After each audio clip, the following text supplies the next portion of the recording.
ఈ మధ్య చాలామంది ఒక క్వెషన్ అడుగుతున్నారండి. ఒకవేళ ఇల్లరికం వెళ్తే లీగల్ ప్రొటెక్షన్ ఏముంటది?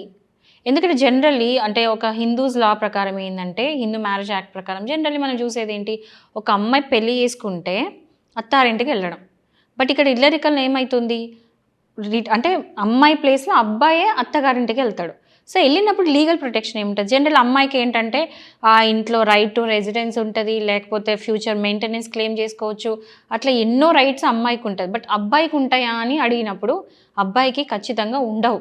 అక్కడ రైట్ టు రెసిడెన్స్ అలాంటివి ఉండవు. ఎందుకంటే హిందూ మ్యారేజ్ యాక్ట్ దీనికి సపోర్ట్ అనేది చేయదు. బట్ ఒక కండిషన్ ఏంటంటే ఒకవేళ ఆ పర్సన్ అక్కడికెళ్ళిన తర్వాత అక్కడ వారసులు ఎవ్వరు లేరంటే ఆటోమేటిక్‌గా ఆ పర్సన్‌కి ఆస్తులనేది వచ్చేస్తాయి.